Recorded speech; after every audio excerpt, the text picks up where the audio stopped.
We're going on safari to the islands this year, so if you're coming, get ready to go.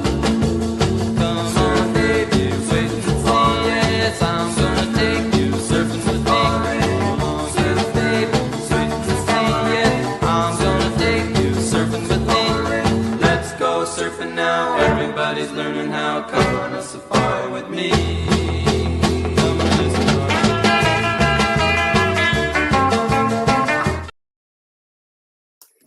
Alrighty, we're live. You regulars might notice a change of song tonight. That was in honor of Brian Wilson, who passed away today at the age of 82.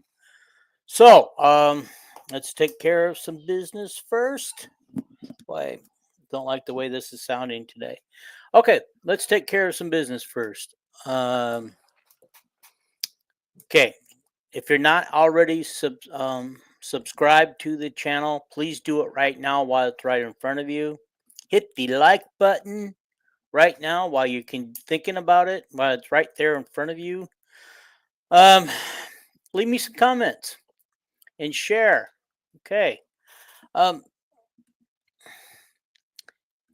I'm going to get to that question of yours in a little bit when I get to men's basketball. I'm doing a little potpourri of everything tonight, guys. Just like Hank just did. Now, put your questions up there, your comments, and when I get to that segment of the show, we will discuss it. But yeah, here's what I don't really want to do any more on the house settlement, really, guys. Everybody and their brothers covered it. We were the first ones, Jason, Paul, and I, and Chris. We covered as much as we knew about it at the time on Sunday night. I believe we were the first podcast to actually podcast some out details and stuff like that. But since Monday, everybody else has gotten their hands in it. But I just thought today in an interview, I heard something that I hadn't thought about, but it totally makes sense on the house deal. And I just wanted to hit that up real quick. What did I do with that? Hang on. I got 6 or 7 pages of notes, guys. I could keep us going all night tonight. So you know how they've invented or started up the NIL Gold program, where everything over $600 has to go through there and be approved, right? Okay. And if they get disapproved, these guys could actually lose their eligibility, from what I'm told. But here's the other thing. I think we're going to go back. Clearinghouse. You're right. Yeah. Yeah, you're right. Clearinghouse. Okay. I think we're going to go back to the cheating that goes under the table. You know, that's been going on for a while. Money under the table, cars under the table. I think we're going to start to see some of that again. After some of these people start, you know what I mean? After some of these people actually get denied because, $10 million for a quarterback is a little much for a college quarterback. Hell, are there even rookie quarterbacks or, second, third year quarterbacks even making that kind of money? Heck no. Heck no. Yeah. But I just thought it wasn't something that I had thought about. And then I got in my email the other day, Iowa wants some more donations to help do this program from a program called Flight. I don't know how many of you guys have heard of it. The Flight was actually started about 4 or 5 years ago when NIL started, but I don't think they've done a whole lot with it. And it looks like they're going to do more with it now, private donations that you can earmark toward college sports and help out. I think, I don't know if it'll hurt the Swarm in the long run or not, guys. I really don't know if it's gonna hurt the Swarm. If it does, it does. I mean, either way, the players will get their money, right? They'll get their money from one person or the other. If they get it from the Flight, or if they get it from the Swarm, or maybe they'll get it from both, along with the TV sharing revenue that they're going to get. Okay. Okay. So it says if they get caught, they could lose eligibility from the NCAA. Yeah, just like the old days. Just like the old days. You know, remember Reggie Bush at USC? He didn't exactly do anything wrong, but behind his back, USC was giving his parents, I believe, a new home and everything. I'm not sure what else. And so he lost his Heisman Trophy, but he got it back. He got it back because he really didn't have anything to do with that. At least he says he didn't. Okay, I'll just take him at his word. Shady is shady, right? Yeah, yeah, yeah. He did lose his Heisman, but he has since gotten it back. He's gotten it back. They've given it back to him. Okay. Okay. So. Okay, and then just one more thing on some football I wanted to hit on.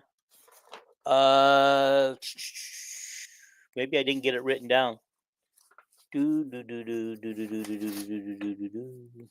Sorry, guys. I thought I had my paperwork all organized. The top of my paperwork says football. There it is. Okay. All right. So you guys know we got a new recruit for football. Defensive lineman. He's a 3-star out of Minnesota. He's a high school kid. Right now he's 6'4", 275 pounds. Okay, 3-star, and we beat out Kansas State, Boston College, Washington State, UNI, North Dakota State, South Dakota State for his services. He's the number 10 recruit to come out, commit to Iowa. I believe that I've heard in several interviews that they plan to take 20. June is a big recruiting month for them, and the last weekend is their biggest weekend.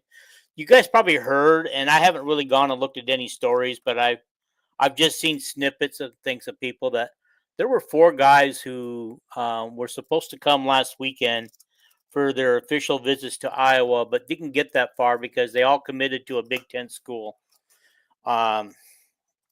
before they came. I think one of them was Nebraska. I think one of them was the Minnesota. One of them was Illinois. I don't remember where the other one went.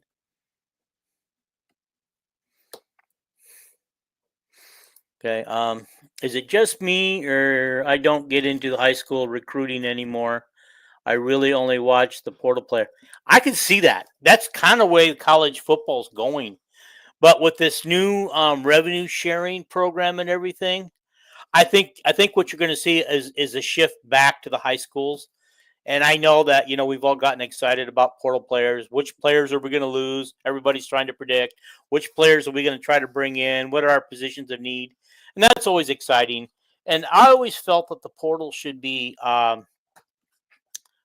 used more for to fill your needs, kind of like Iowa does. Iowa doesn't go around in football and try to build an entire team around the transfer portal. They try to fill their needs. They always have.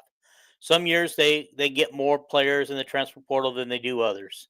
Some years it's just a couple, and I think what is it getting this year? 10? 7, 11? I don't know. Yeah, I just said 7, 11. I don't know. I'm just throwing that out there. If anybody knows how many we get. Okay. Washington. Are you saying, Hank, that Washington is rebuilding their entire program through the portal? Because a lot of schools are. Michigan State does it. Indiana's now doing it. How do you think they got to the playoffs last year? Yeah, I like the way Iowa does it. I think you got to build a core high school player.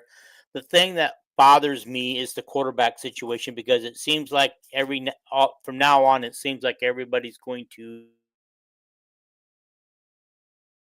head to the portal to find a quarterback, and it's just like what? How can we? I mean, right now, Iowa's got some great quarterbacks. Okay, they got Gronowski, they got Hank Brown, they got that Helsinki. He'll probably redshirt this year. They got Shaggy. Shaggy, do you guys realize that he's the only undefeated quarterback on the Iowa roster? Yeah, he started 2 games and won them both. He did lose the game that he came in against UCLA, but that wasn't his loss. That wasn't his loss. We were already trailing, so that loss went on.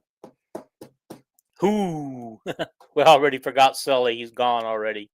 Okay, the DB was supposed to come visit Iowa, but he went to Washington and committed. Okay, thank you for clearing that up for me.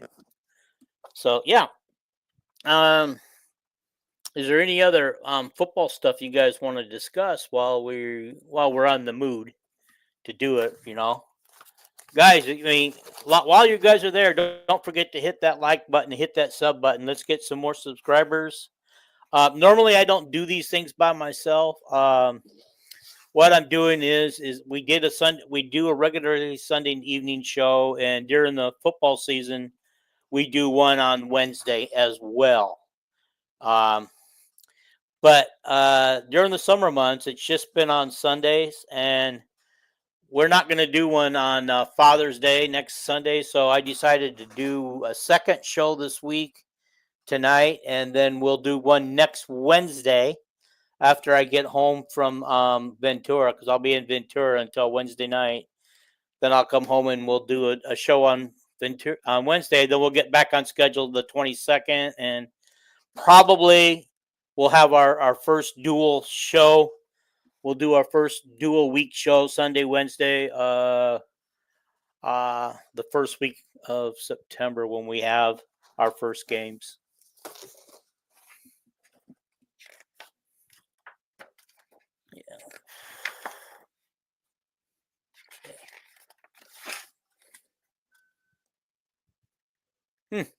First week of August, last week of August. I think our first game is August 30th.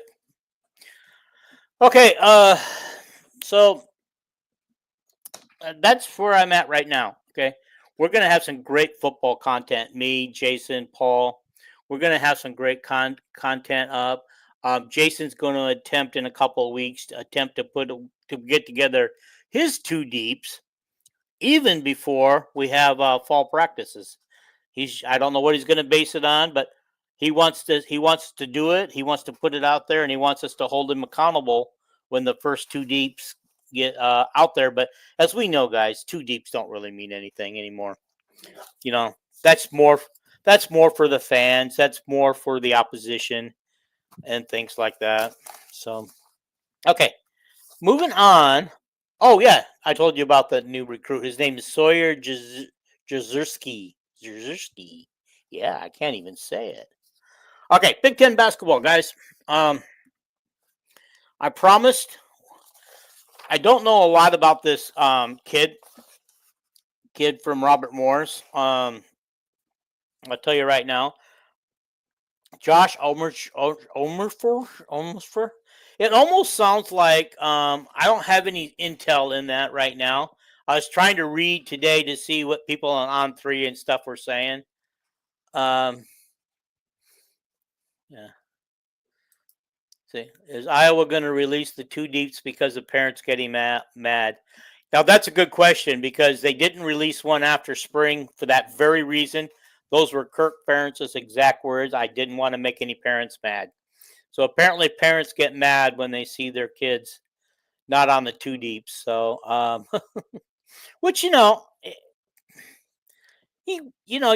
send your kid to college, you watched him spend all that money all those years getting good. And if he doesn't play, you kind of like, yeah, I want to see my kid play. Really. I agree, And so, but anyway, I don't really have any more information on him. Although from listening to a couple of podcasts, he may be an Iowa lean. Kelvin, if you're in here, if you know more about that, please get with me on that.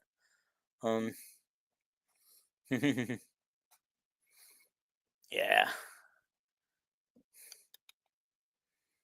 All right, it is college, and not everybody's gonna play. Not everybody plays in high school either. God, you know that when you go out and try out for basketball or football, unless you're a small school and you need the body, you ain't. Some of you don't get to play there either. You know what I mean? Now I could have. I did not play football in high school, but I had head coach and two of my buddies spending a whole science class because our head football coach was our science teacher. Spending a whole science class trying to talk me into it, but I'd already had a job. I bought a car that I had to pay for the insurance and gas on, and so I just opted out not to play any football in high school. Yeah. Yep. Okay. So when you come from Roland's story, I could play every sport. Yeah. And it's just like I lived for the last before I moved back to California in 2018. I lived the previous 14 years in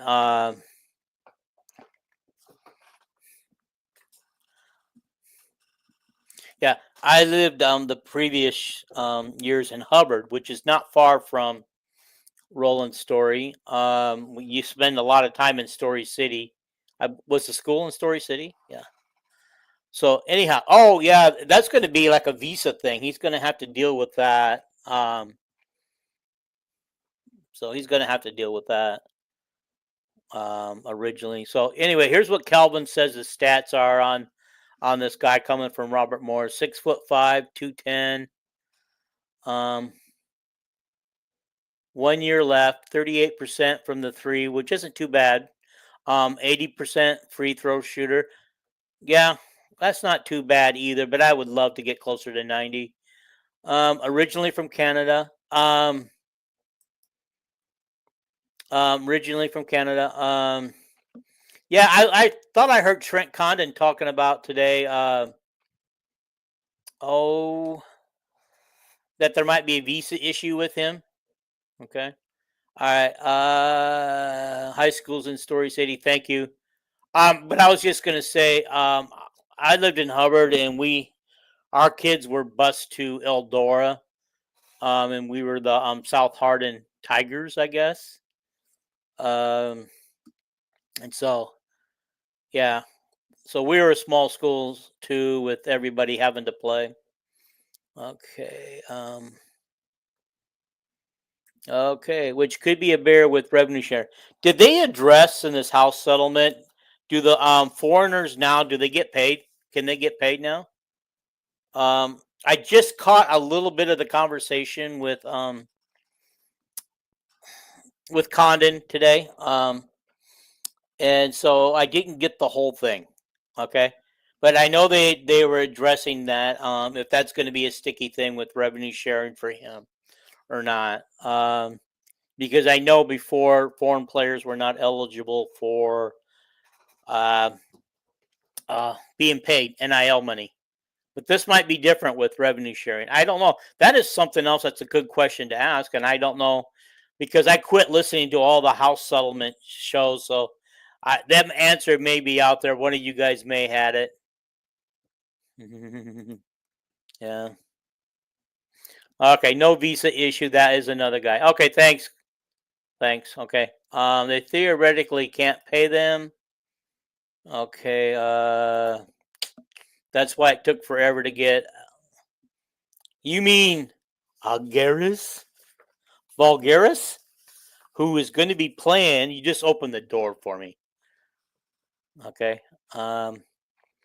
Yeah, he's going to be playing for the under-20 Spain national team this summer. So that's going to be quite a get for Iowa. You know. Yeah. Yeah, is his first name Alvaro? Alvaro? Yeah, Fulgaris. Yeah, Fulgaris. Yeah. Okay. Yeah, we've got a lot of names we got to learn, but guys, okay. If I got that notes on the wrong sheet of paper, I almost gave you guys some wrong information. Okay, so that was correct. Okay, so that's what. Okay. Alrighty. I just keep moving along here. You guys know about Don Nelson, a former Iowa Hawkeye player from the late 50s, early 60s, who was named the 2025 Chuck Daly Lifetime Achievement Award. He was an NBA coach for 31 years with the Bucks, the Warriors, Knicks, and Mavericks. I remember him more with the Bucks than I do anybody else.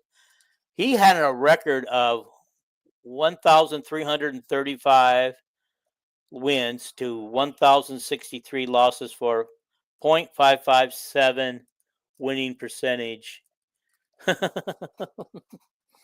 you know, he's best known when he played in the NBA to helping the Celtics to 5 NBA championships, 66, 68, 69, 74, and 76. But he was drafted by a team that's no longer around, the Chicago Zephyrs. Guys, I don't. Of course, in '62, I was only like 6 years old, so I wouldn't even remembered. I wouldn't even remembered that. I would have no idea who that is. Got it? Yeah. So, alrighty. Moving along. Moving along, guys. You can feel free to ask questions on anything. I will try to keep you going.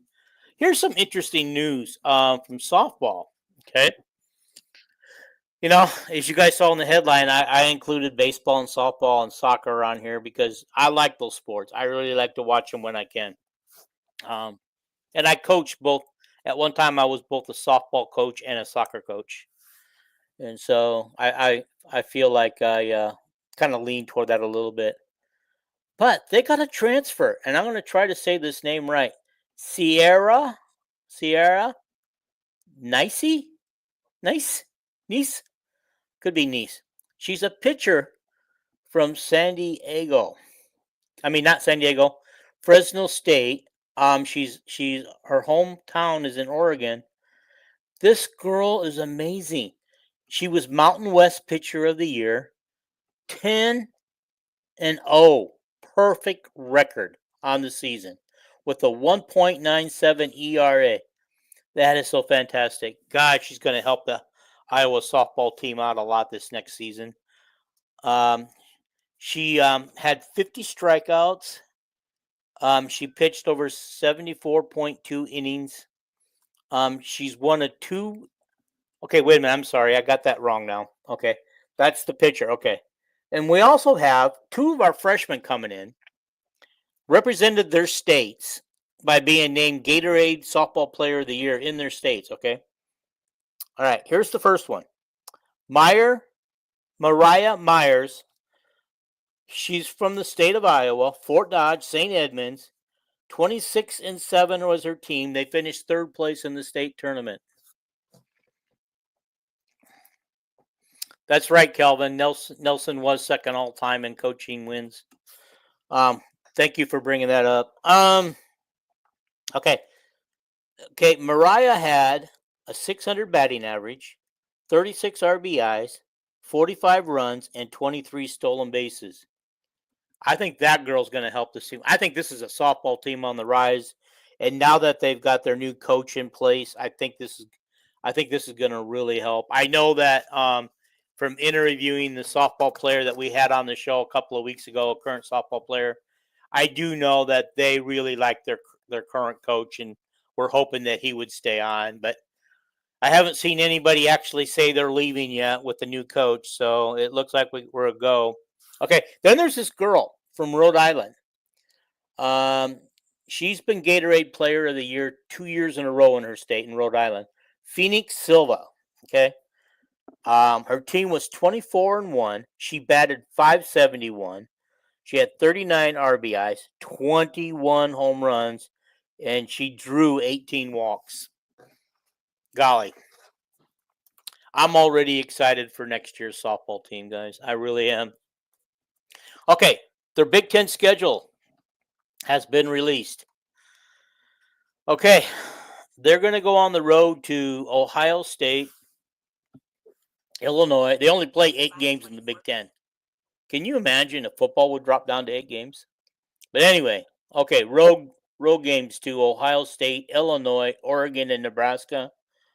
home games against Minnesota, Washington, Indiana, and Purdue.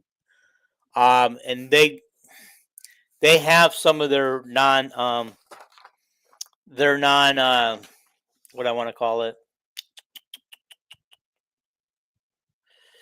their non-conference schedules out there too. But when I went to click it on from the official website, it wasn't there yet. Okay. Now, moving on to baseball.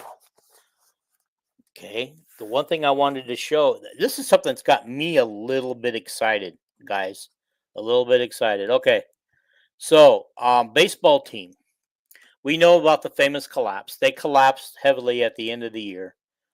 They went 2-10-1 to finish their last games, 13 games.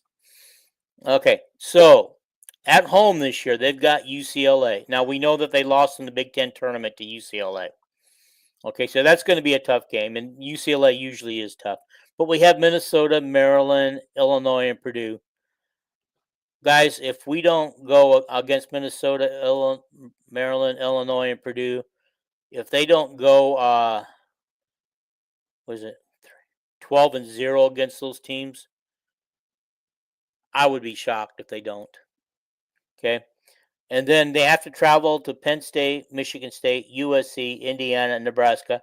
This has me excited because USC. It's another opportunity for me to see one of my Hawkeyes teams play. I'm excited with, I think the women's basketball team will be traveling. We're going to get to the women's basketball.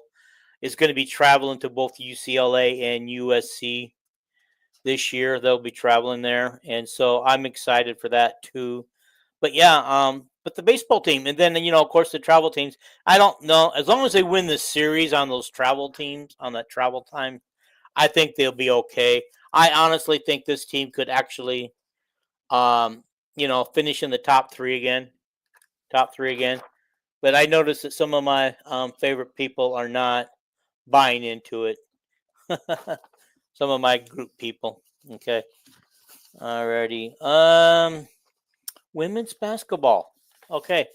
All over the internet, I've seen Deal and Hayes. They're both in Iowa City. I assume that Houston Journey is too. As our Chit Chat, and then Emily Rodriguez. I assume that they're all there, even though nobody's took any pictures or showed anything about them. But I'm assuming that they all showed up in Iowa City this week, and so that's going to be exciting. You guys know about Stokey being invited to the USA Basketball America Cup team trials.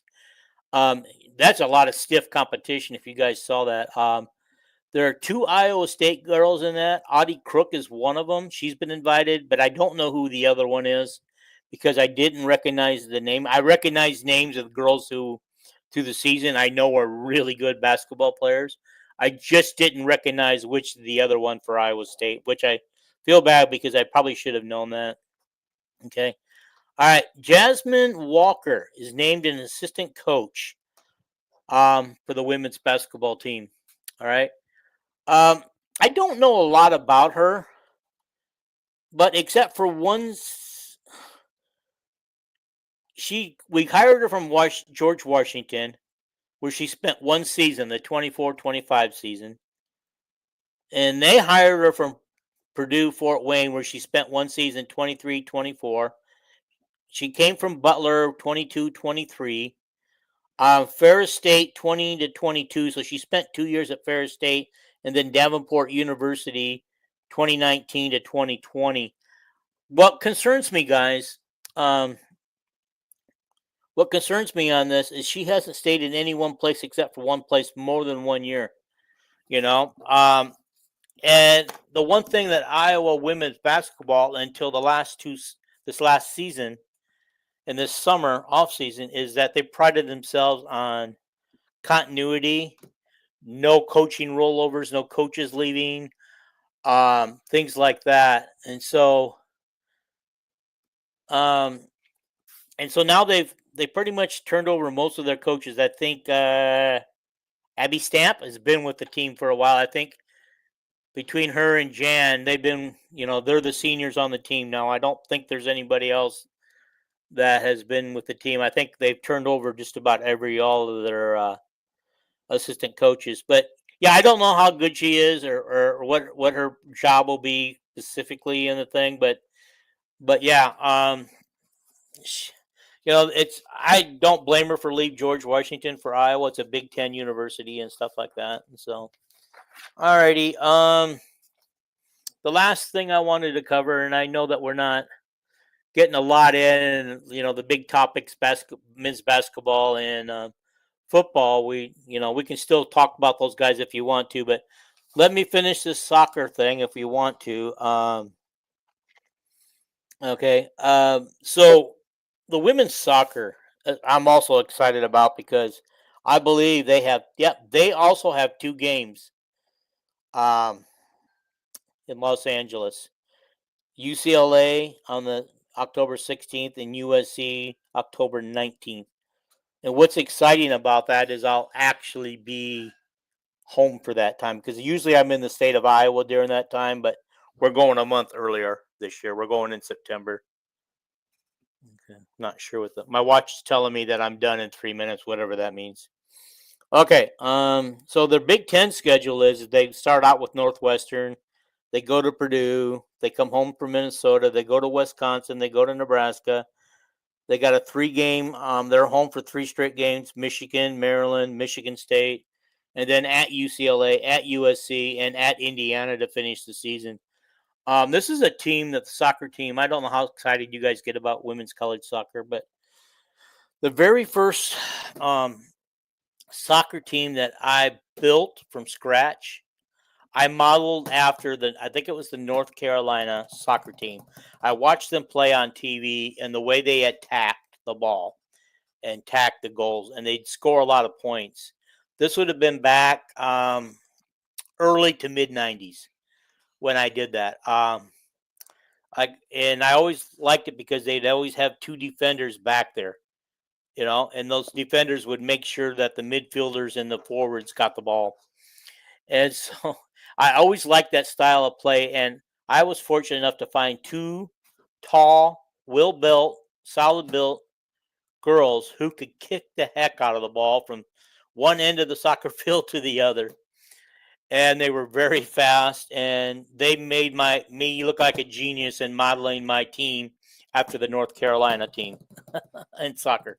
I don't know how well North Carolina is in soccer anymore, in women's soccer, but at one time they were one of the kingpins or queenpins. I'll say queenpins of soccer. Okay. Yeah. But anyway, the women's soccer team this year, they start out with 2 exhibition games at South Dakota and at Kansas. Then they kick off their season at Arkansas.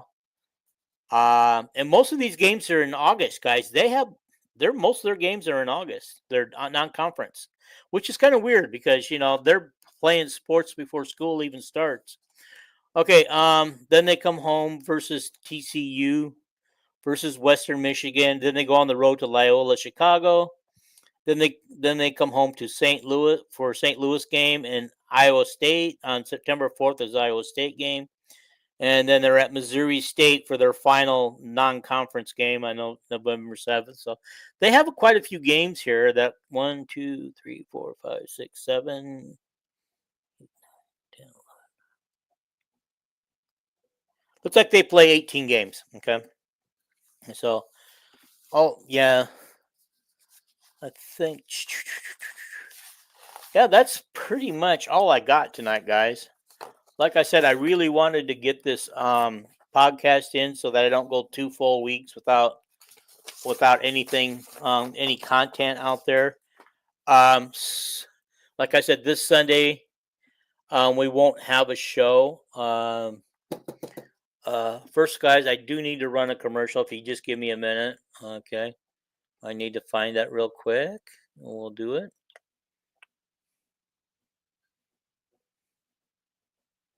Here we go.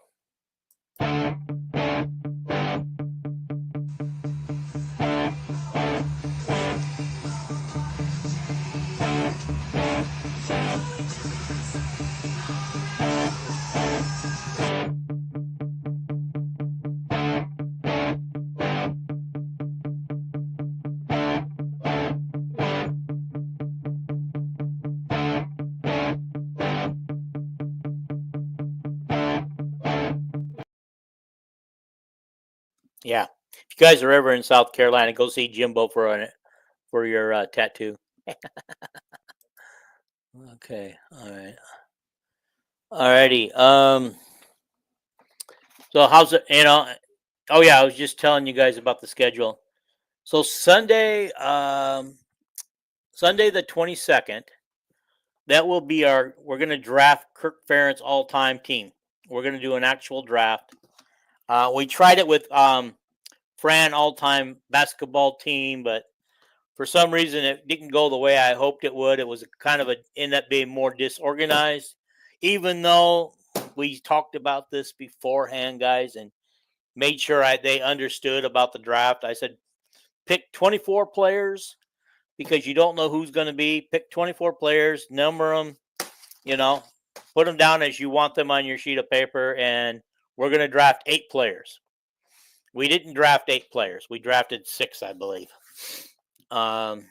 6. So that didn't go the way I wanted to, but I'm going to make sure this Kirk Ferentz one goes really well. Okay. Guys, I already know who my number 1 quarterback is if it doesn't get taken by the other 2 in Kirk Ferentz era. Who do you guys think is the number 1 quarterback in the Kirk Ferentz era? I know mine.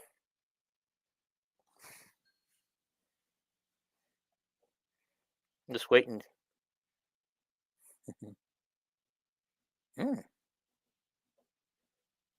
I just got a message from Kali Fierbach, guys. Eat your heart out. Kelvin says it's Banks. Anybody else still watching? There's 20 of you watching right now. Tell me right now who you think is the number 1 quarterback Kirk Ferentz era. I'll reveal mine in a week and a half. But I know who it is. Okay. No one else wants to take a dig at it? Okay. Hank, are you out there still? You want to give it a go? Okay. You guys, you could feel free to comment. Really. This is an interactive show. This is the way I would like it.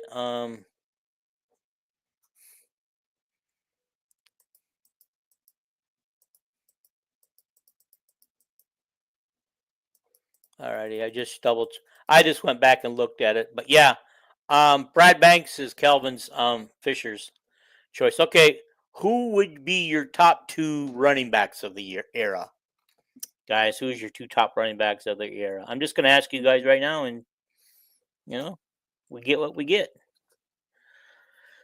All right, I just wait a second. I just kind of keep talking, boring you guys to death. So appreciate you guys being here tonight. Again, hit that subscribe button and like button right now, right in front of you, and please share this to all your Hawkeye friends, family, whomever. Tell them it's not 100% about the house settlement. Calvin likes Betts and Green. Okay, all right. Yep. I think he picked a couple of good ones there, guys. I think he picked a good. How about wide receivers? Let's go with wide receivers. Who do we like for wide receivers?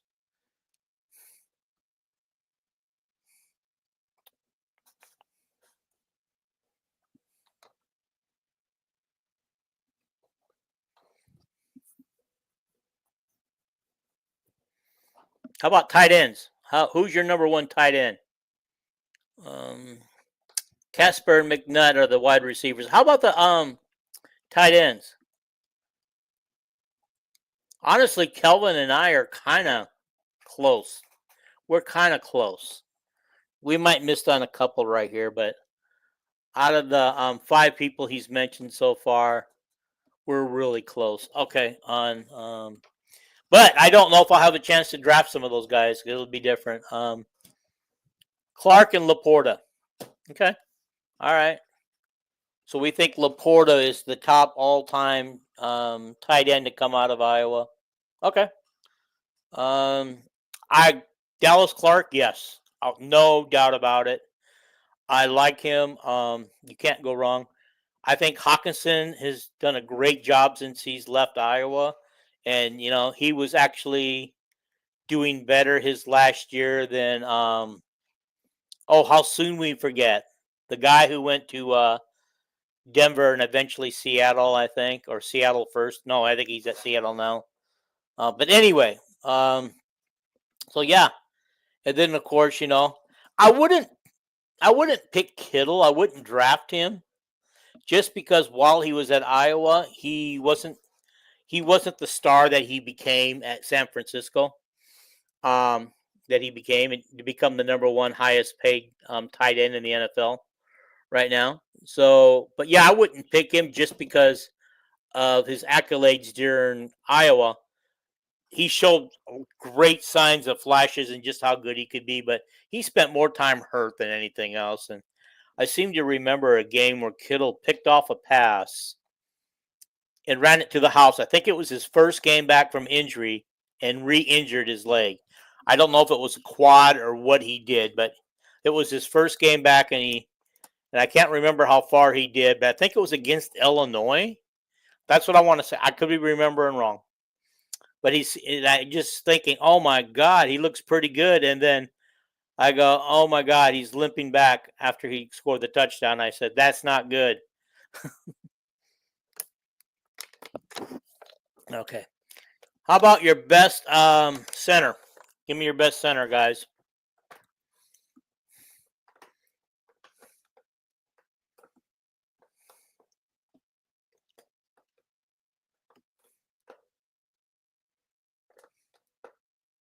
Okay.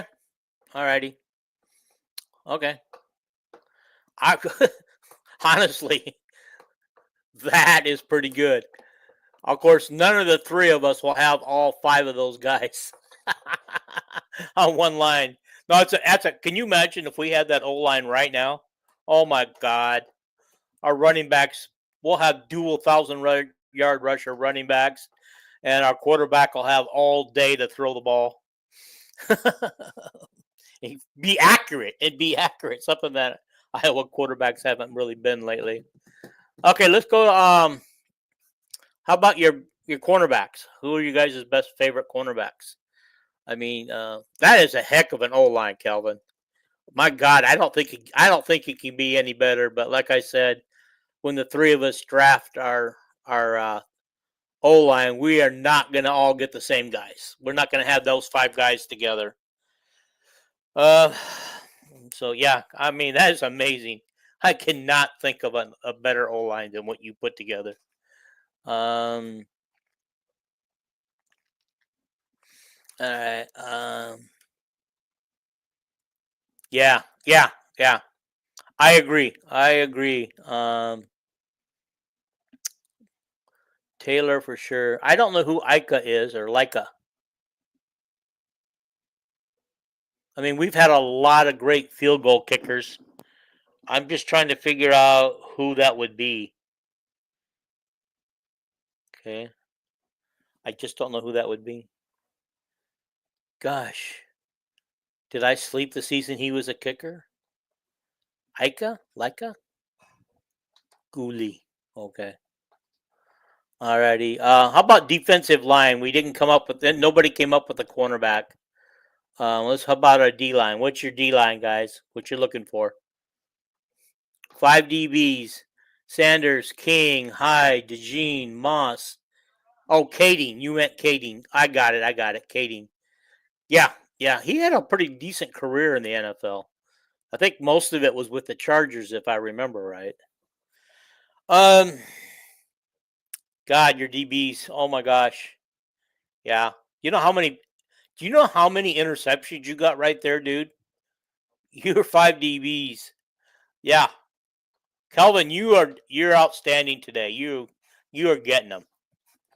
You're getting them. You got a lot of interceptions right there. Maybe some return to the house. Um,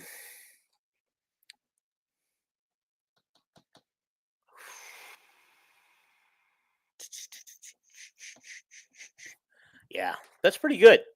That's pretty good. How about your defensive line? How about your defensive line and linebackers?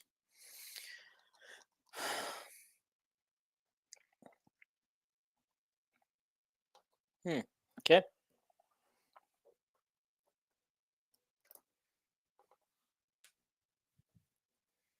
Alrighty. I don't know. Get some more here in a minute. Hank, you're probably not here anymore because I believe you would be in there.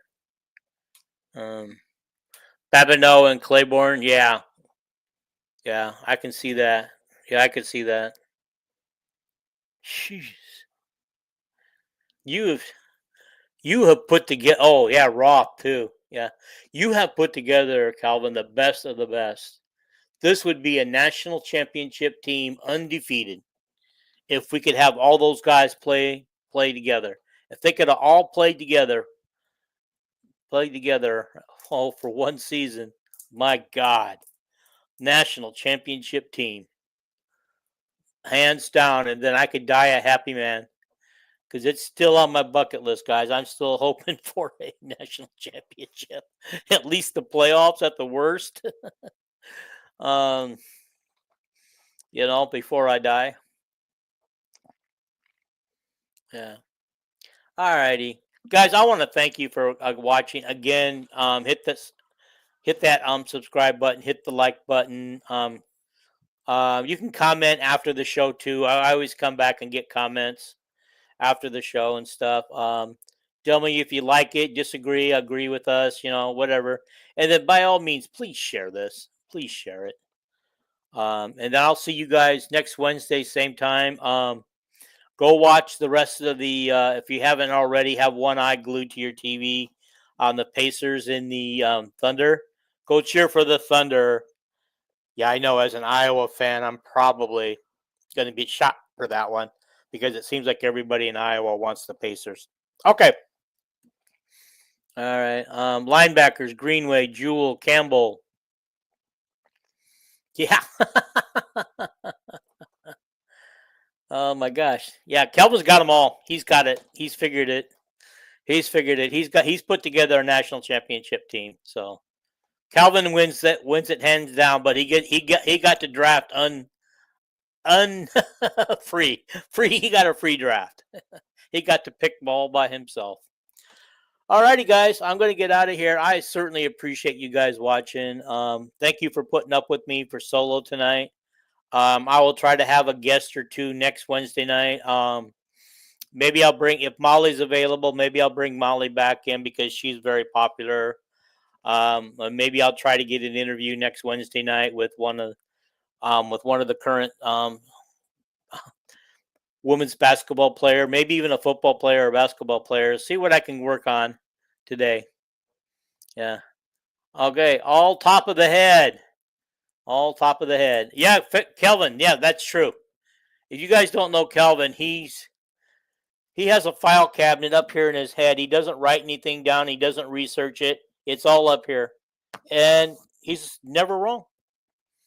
I have yet to see him be wrong. Even when I try to prove him wrong, I'm the one that gets proved wrong. All right, guys. Thanks for watching. We'll see you next Wednesday night. Same time, same channel. I will never be free now, my baby. No, no.